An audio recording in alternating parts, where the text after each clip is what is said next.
സുഹൃത്തുക്കളെ, സംഘപരിവാർ നാസ്തികത അല്ലെങ്കിൽ വെറുപ്പിന് നാസ്തികത എന്ന് പറഞ്ഞിട്ട് ഒരു സംഭവം ഇല്ല എന്നാണ് ഇവർ പറയുന്നത്. ഇവിടെ മാർപ്പാപ്പ പറയുന്നു കുട്ടികളെ വരെ ബോംബിട്ട് കൊല്ലുന്നു, ഇത് യുദ്ധമല്ല ക്രൂരത.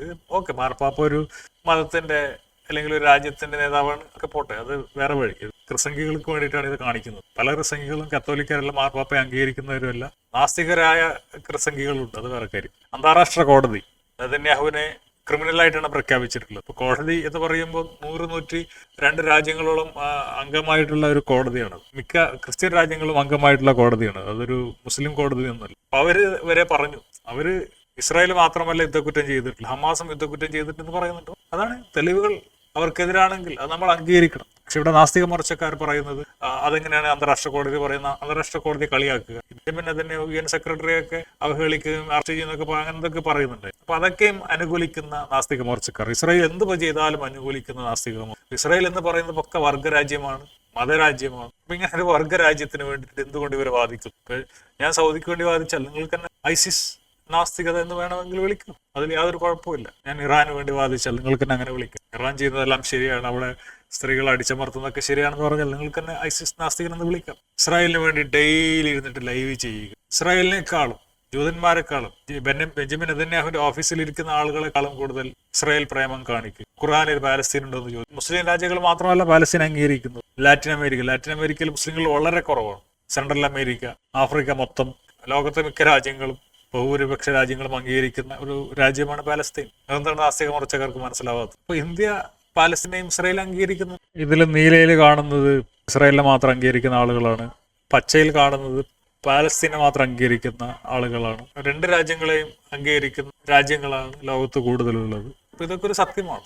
ഹിച്ചൈക്ക് നമ്മത് എന്നൊക്കെ പറഞ്ഞിട്ട് ഒരു മലയാളി, അദ്ദേഹം യൂട്യൂബിലൊക്കെ വലിയ വ്യൂസ് ഒക്കെ കിട്ടുന്ന ആളാണ്. അദ്ദേഹം ഇസ്രായേലിൽ പോയിട്ട് പാലസ്തീനിലേക്ക് പോകുന്നുണ്ട്. അപ്പൊ അവിടെയുള്ള സംഗതികളൊക്കെ അവിടെ കാണിച്ചു തരുന്നുണ്ട്. അവിടെ പാലസ്തീൻ നമ്പർ പ്ലേറ്റുള്ള വണ്ടികളുണ്ട്. അപ്പൊ ഇതൊക്കെ യാഥാർത്ഥ്യങ്ങളാണ്. അപ്പൊ ഇതൊക്കെ ഒരു യാഥാർത്ഥ്യമാണ്. ഇതെന്തുകൊണ്ടാണ് നാസ്തിക സംഘികൾക്ക് മനസ്സിലാവാത്തത്? അതാണ് ഞാൻ ചോദിക്കുന്നത്. അപ്പോഴാണ് എനിക്ക് ഇവരുടെ മുസ്ലിം വരെ എനിക്ക് മനസ്സിലായത്. സാധാരണ സംഘി ചാനലിൽ പോയി കഴിഞ്ഞാൽ നിങ്ങൾക്ക് എപ്പോഴും കാണാം, ഇപ്പൊ ആരെങ്കിലും അറസ്റ്റ് ചെയ്യപ്പെട്ടാൽ അവിടെ മുസ്ലിം ആണെങ്കിൽ മുസ്ലിമിന്റെ പേര് ഹൈലൈറ്റ് ചെയ്തിട്ട് അവിടെ ഒരു മുസ്ലിം അറസ്റ്റ് ചെയ്യപ്പെട്ടു, മുസ്ലിം ഒരു പെണ്ണിനെ കൊന്നു. അപ്പോൾ മനുഷ്യന്മാരായി കഴിഞ്ഞാൽ അങ്ങോട്ടും ഇങ്ങോട്ടും പ്രശ്നങ്ങൾ ഉണ്ടാവും.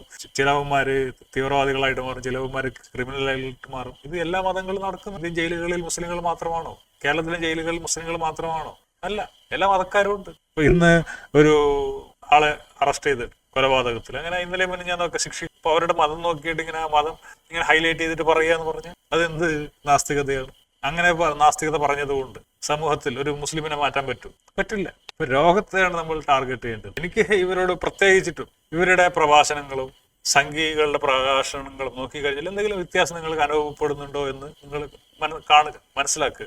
ഇവർ നാസ്തികത പറയും, വിശ്വാസികളെ കളിയാക്കും, വിശ്വാസത്തെ എതിർക്കും എന്നല്ലാതെ സംഘികളും ഇവരും തമ്മിൽ എന്താ വ്യത്യാസം എന്നാണ് ഞാൻ ചോദിച്ചത്. ഇവിടെ വിശ്വാസികളുടെ പൊട്ടത്തരങ്ങളോ മണ്ടത്തരങ്ങളോ ഒന്നും അല്ല യഥാർത്ഥ വിഷയം. ഇപ്പോൾ ഞാൻ ഈ എക്സ് മുസ്ലിം ഒക്കെ പറയുമ്പോൾ ആദ്യകാലത്തുള്ള ഒരു ഐഡിയ എനിക്കുണ്ട്. പിന്നീട് ഞാനത് മനസ്സിലാക്കി, മുഹമ്മദും ഇല്ലാത്ത ഒരു വർഗീയ കൂട്ടായ്മ അത് ഭയങ്കര വിഷയമാണ്. കാരണം ഭാവി തലമുറക്ക് അതിനെ പൊട്ടിച്ചെടുക്കാൻ, ഇല്ലാതാക്കാൻ പാടാണ് എന്ന്. ഇസ്രായേലിൽ മിക്കവരും വിശ്വാസികളല്ല എന്നാണ് പറയുന്നത്. അപ്പോൾ വിശ്വാസമില്ലാത്ത ഗോത്രീയത അത് ഭീകരമാണ്. മറ്റുള്ള മണ്ടത്തരമാണ്, ആ ഒരു ദൈവം എന്നുള്ള മണ്ടത്തരത്തിൽ കോർത്തെടുത്തതാണ്. മണ്ടത്തരം പോയി കഴിഞ്ഞാൽ ആ ഗോത്രീയത അങ്ങ് പോകും. പക്ഷെ അതില്ലാത്ത, ദൈവമില്ലാത്ത, മണ്ടത്തരങ്ങളില്ലാത്ത തിരിച്ചറിവുള്ള ഗോത്രീയത ഭയങ്കര വിഷമാണ്. അപ്പൊ അതാണ് ഏറ്റവും ഭീകരമായ ഗോത്രീയത. അപ്പൊ അതിനെതിരെ പ്രവർത്തിക്കണം എന്നുള്ളതാണ് എൻ്റെ പോളിസി.